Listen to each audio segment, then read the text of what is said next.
And we are back, and it is time for the ElseViews. This is where myself and Brad each bring two things to the table because why stop at just one? Um, and I normally say that we will do like some back and forth, talking about the other things, but I picked a movie and a TV show, and then Brad picked a video game and a board game, of which I have not played either of them. So yeah. But okay, I'm gonna switch up the order I had mentally with this, and I'm gonna talk about my TV show first, just because I think I'm gonna save my movie for last because you guys will probably guess what the movie is. But the TV show I watched, I found it on Netflix and it's called The Crazy Ones. This is Robin Williams' last TV show he did. Actually, it got canceled 4 months before he passed away, and the show I was watching it again on us on like a couple Sundays ago, and it was just one of those things where I'm like, I've been seeing it here. Yeah, I'm gonna watch it. It'd go through because I knew it only had one season, um, and apparently there was like a good half the episodes that either I forgot to or I didn't watch or forgot what they were. But this show was great. This show honestly did not deserve to get canceled. Um, and so for those of you guys who do not know, right behind me on the screen, if you're watching the video, is the cast. This starred Robin Williams, Sarah Michelle Gellar, Amanda Seaton, Hamish Linkletter, and James Wolk, and they are ad people at a marketing firm, and they're the creatives of this marketing firm, and with Robin Williams' character being the founding name partner. He just promoted, like recently, he had promoted his daughter, played by Sarah Michelle Gellar, to a name partner, and it's just the hilarity of watching them create these ads. The first episode is the one that they had the ads where they're pitching a sexy McDonald's theme or jingle to Kelly Clarkson. And the thing honestly that I love about the show is it's Robin Williams. And so it's one of those things where you sit there and you watch this, like much like if you watch reruns of Mork and Mindy, and how you hear how he just, like, they would have stuff written down and he would take the core of that and then he would just improv stuff. That's what this seemed like here. Like, again, like I mentioned with that Drive Through Lovin', it's like him and James Wolk doing this whole song, and I'm like, okay, they had this, like, the creator or the writer just said the song is called Drive Through Lovin', and then Robin just ran with it and all this. Even so much as, like, they do bloopers after every after the episode ends and just before the credits. And I remember when the show was on, loving those, because it was so funny. I mean, just to see brilliant comedic minds across the board. But yeah, you could find this on Netflix. Have you ever seen The Crazy Ones? I have not. It was one of those things where, and I think there are other shows that have suffered from this in the past. It's like, oh, this is a really amazing show. You need to watch it. It's critically acclaimed and people miss it or say they're going to watch it later. And then it kind of withers on the vine, which is sad.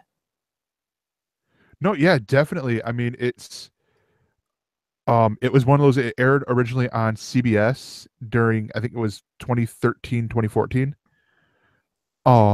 So it was one of those, like, it was definitely a hidden gem, and it got mixed reviews. A lot of people didn't like, I think a lot of people would have liked it if they had a different driving comedic force besides Robin Williams, because I saw on the Wikipedia page that they were talking about the reviews, and some people were saying, like, oh, it's just him going into his old bag, and I'm like, a lot of, like, that's what made him his money, is not necessarily these distinct things, but his quick mind. I mean, he would go from one to another thing. I'm just like, oh my gosh, I feel like I've just seen an hour of your show in 10 minutes and all that. But there's one episode that I watched and I had to stop for a minute because it's about halfway through this season. It's the Simon, Robin Williams' character, is asked to do a eulogy and plan this funeral for a friend. Actually, I think he was a client because the daughter wanted a spectacle and all this, and so he gives the eulogy, and I didn't see Simon Roberts, the character. I saw Robin Williams doing this, because, and this is the other great part about Robin Williams. It was how he could go from hysterical to serious like that and all that. And it's one of those, like, looking back at it now, like, this was probably a year before he ended his life, but yet you hear him talk, and he's talking about the guy loving, like, you want to see the metal of the man look at his kids and all that stuff. And I'm sitting there going, yep, that's Robin. Like, you could talk, you could play this as for a tribute to Robin Williams, him doing that whole thing, talking about his kids, like, especially Zelda Williams, who's blossomed into a good actress herself, doing the main antagonist role on Legend of Korra, and doing other voiceover roles throughout that. And it's, oh, so good. It is on Netflix now. I highly recommend you check it out. um they're only half-hour episodes. There's only 22 episodes, so they're really quick and all that. But yeah, I highly recommend those. Cool. So Brad, what do you want to talk about first? I feel bad that I kind of aced you out here. I thought that you're good. You're good. No. So Fallout 4 has been like an addiction of mine for like the past year and a half. It's kind of sad. Excuse me. But I have a console. I have PS4 that I'm playing it on, and one of the drawbacks to that is they promised for a long time to offer mods. And mods have been available for PC for quite a bit. And then they Bethesda promised to get things set up for Xbox One and PS4. Well, they had fewer hurdles to cross to do Xbox One, and PS4. We waited a good probably 4 months, maybe 6 months, before we too got to enjoy mods. The core thing about mods, and the reason why they're important, is it extends the longevity of the game. Yep. You have the opportunity to re-experience the game and pick and choose some of the things that you really think would be cool to experience, or hell, make your own mods and do the things that you wanted to do that you couldn't do in the vanilla game. So now that mods are available for PS4, I've been playing it again a lot. So it's amazing now that it's really kind of started to cascade the amount of mods that are really starting to come in for PS4. And I played with it for a little bit and then got rid of it. It was pretty, but it didn't feel right for what I wanted to do with the world. And that's one of the other great things about mods, is you can pick and choose, and the things that feel right to you, or the things that interest you, you can put in, or you can get rid of, whatever. It's completely customizable. So the mod that I got was like completely redoing one of the core trading cities in the Commonwealth in Fallout 4. and it was pretty. Yeah. But it didn't feel right. So I played with it for 5-10 minutes and jumped around and looked at everything and how they'd restructured it, and I went, well, that's nice, and then I promptly went in and deleted it. That's me and you are very similar in that, because with me with Minecraft, because like I would do the shaders pack, or not the shaders but the different texture packs and stuff like that, but Yep. I always go back to default, Sure. mainly for the reason of, if I have to share, like a build with someone, it looks good in default. Not just Yeah. like, oh, and you can get the custom skin that I used for the Serenity over here, to where everything looks exactly like it does in the movie. Or a lot of the Star Trek ones do it where they'll have, the working councils and stuff like that on there, that are just blocks. But it's like, yeah, but you need a texture pack. That's like time, and for a lot of people, resources that they don't have. Um, Yeah. but I'm actually glad to see that they did that Bethesda did mods for the PlayStation 4 and Xbox One versions so quick, because that was a big thing with Skyrim. I remember Yeah. at the time, this was during the time that Revision 3 was doing the Destructoid show, and they were showcasing, it seems like they had one every week of a new Skyrim mod, and some of them would be like, oh yeah, it's the naked mod, but there was other ones that I liked, that where it was like, it turned the dragons into Macho Man Randy Savage Oh yeah. and stuff like that. And so it's cool to see that they get, it didn't take 2 years, and like they're gonna come out like, hey guys, we released the special edition for consoles, and it has all the mods. It's like, nope, here's the mods, do it now, and all that, within a year.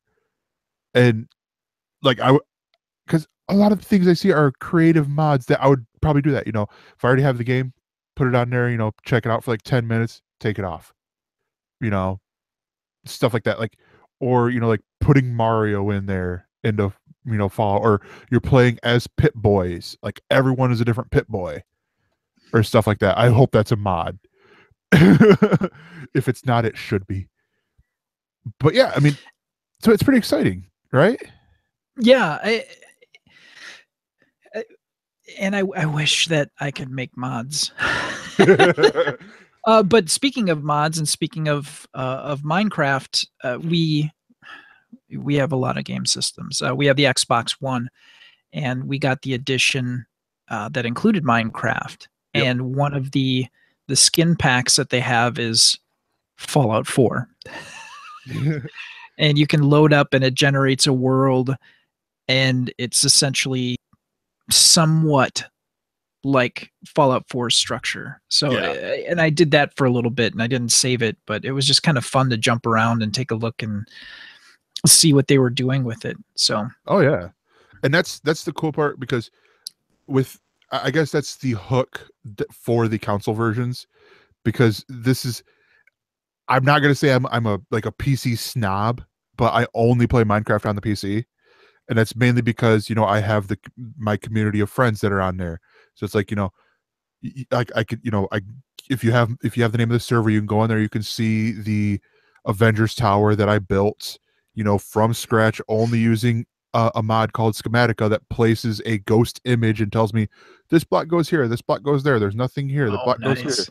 and stuff like that, as I build this whole giant fucking tower that took me a month to build, um, and stuff like that.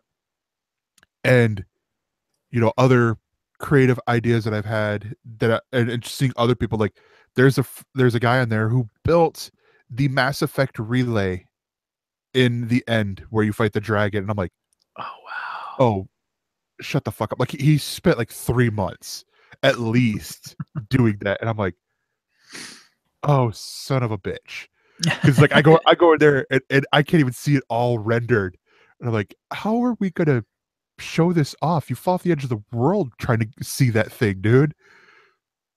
But yeah, I mean, so that's what I always like about these community games, and Fallout with the mods would be just like that. And I will say, this doesn't keep me out exclusively, because I played Fallout 3. I didn't finish it. I sort of got stuck, and I think I was borrowing the game.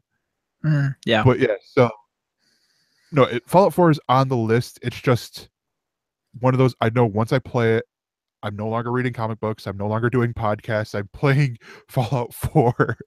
It's like it's where I go. It's where I go to Twitch streaming. Like, hey guys, I'm playing Fallout 4 today. They just see I look worse and worse because I clearly do not shower anymore. But yeah, so Fallout 4, it's available on PCs and consoles everywhere, Yep. and we will have links to it for Amazon. All right. So did you watch Logan? Have you seen it yet? Every time we try to go see it, the universe stops us. Okay. So I will definitely give a spoiler-free review. Tagline, print this on the poster, say that I said this. The best X-Men movie to date, bar none. There is no, you could try code, like, well, what about this? No, fuck you. No, best movie ever. um, and I think there's a couple reasons that made it great. This is the this is an X-Men movie that has the least amount of X-Men in there or mutants in there, and it made it work so much more. Like you look at the first X-Men or X2, 3, any of the first class generation, and there's I remember in X3 there was a big scene where it was, I think it was Colossus running through the school or Kitty Pryde running through the school, Yep. and you just see all these different powers and stuff going off. Yeah, it looks visually great, doesn't do shit for the story. I mean, here you have Logan, played by for the final time by Hugh Jackman, who is protecting Professor Xavier played for the fight by the possible final time, um, by Patrick Stewart, and then you have three other mutants in there, three other named mutants in there. Based I should say based on other characters, mutants in there. Some of which I will not talk about because they are pleasant surprises, even though some blogs go the spoiler was it like the was in the movie showing the picture of their fucking spoiler. It's like, come on, class it up, people. But at the heart of this, Brad, I think you will love this as a father, to be honest, because Yeah. I'm an uncle. That's the most I get to kids right now is I'm an uncle, and by the end of this movie, I was damn near shedding a tear and all that. It's so seeing this journey that Logan takes, um, from where we meet him, which this picture is, early on in the movie, um, to where he ends up. You see a lot of growth in that. You see him going from lone cub or lone wolf to a family man, and Sure. all that. And it is the honestly the best capper, the best ender to these past characters, these past actors at playing these characters. The only one that I could theoretically see moving on would be God, would probably be like James McAvoy to Yep. playing Charles Xavier. That'd be the only one, but it'd be like they would then have to get away from like this is an alternate reality or something like that.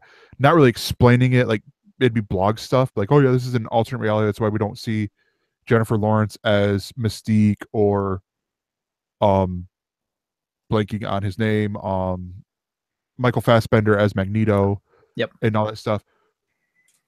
But I mean, God, it's so great. And I honestly, I would, if you guys lived around me, I'd be like, hey, we're going to see it. Come on, let's go. Because like it's one of those, like it's just so freaking good. The violence, I will say this for a lot of people, this is not a movie to go take your kids to. There is a lot of violence. There's I mean, You got a dude who has claws coming out or who has swords coming out of his hands, and he uses them as weapons. So what do you think is going to happen? And all that. But yeah, very, very well done across the board. I love the Foley work, the sound. I always gravitate towards sound. If you can go to I think they're the DLP theaters where it's like they do like the true surround sound, because I thought there was someone behind me talking. It was the movie. I'm like, what the fuck is going? Oh, it's the movie. Son of a bitch. Like, it was that good of sound that they had here. But yeah, go check it out. Honestly, this is well worth the money to go see it in theaters. There is no end credit scene. There is the pre-credit scene for Deadpool, which is already released, which I watched, and it has 2 extra scenes in there. They do not have have you seen that Deadpool thing online? Yes. So in the movie, they don't have the phone, him while he's changing, picking up the phone and putting it back, and then they don't have the Stan Lee cameo, which was fucking hilarious. Oh Like, my God. fuck you, Stan Lee. Well, and the only reason why I was going to specifically not try to find the trailer and watch it, just because I wanted to be surprised, but then I heard that Stan Lee gave a shout out and a thanks to Ryan Reynolds for putting him back into the credits with what was the post credit scene, sort of, or the pre credit. You know what I'm saying, for Deadpool, putting that back in. And to see the whole thing as it was meant to be done was just it's wonderful. Oh yeah. It makes me so excited to see the new Deadpool. Oh yeah. So, and this is the cool thing for people thinking, like, who are worried that this Deadpool thing is going to spoil something for Deadpool 2. No. It is a standalone short. Yep. I love the Firefly Easter egg in there. Like, you got the Firefly posters over on the wall behind the phone booth. Like, I saw it immediately, and I'm like, I was shouting out, Firefly. Yeah, that was his shout out to oh crap. Played in Nathan Fillion. No. Marina Baccarin. Thank you. That was his shout out to her. Yeah. To get her essentially get her into the credits, as it were. But no, yeah, the whole thing's good. Honestly, go check it out in theaters. Brad, you have a board game. This is weird. It's almost like you have a whole outlet where you could talk about board games, right? Well, I do. I have a show called Adventure Party, and we I and my co-host Glenn Bittner talk about games, board games, role-playing games, collectible card games, all sorts of variety of games, and then we try to get a guest, or we talk about something game related. So what we do as a part of our show is we have a Kickstarter spotlight where we find something new and upcoming that interests us, and we talk about it, why it would be interesting to people that listen to the show. And one of the things that is very kind of prevalent to especially old school gamers like Glenn and myself was the Great Satanic Panic of the 70s and 80s. In fact, if you have Amazon Prime right now, you can watch it was a made-for-TV movie called Mazes and Monsters, which starred a young Tom Hanks. And it kind of embodies the negative connotations that there were set for people who played role-playing games. If you played a role-playing game, you were going to hell because you worship Satan. It was like that generation's seduction of the innocent, blaming comic books for everything that was wrong with kids. So it was deemed the Great Satanic Panic. And as I was doing a search for something cool for Kickstarter Spotlight, I saw that name, Satanic Panic, and I went, oh, okay, you've piqued my interest. And the reason why I wanted to talk about it is the game, this is a role-playing game where you work for a federal agency who is seeking out gamers and stopping them from spreading the Satanic Panic evil throughout the world. So it's like a meta sort of a thing. You're playing an RPG where you're playing federal agents to stop people from gaming. Please tell me, Just because I'm gonna spoil some people on here. They have it's on Kickstarter. We'll include a link to it. But they have 20 days to go as we're recording this. They've already reached their goal. Please tell me, as a stretch goal, there's like there's people playing a Satanic Panic game that you go and break up. well, I think it's like if you donate, or I'm sorry, if you throw in like $1,000, the guy that created the game will run a session of Satanic Panic. He will fly to you. Oh, that's awesome. And he will, I think it's fly. Hang on. Hold on, I got it up here too. I can look. I can look.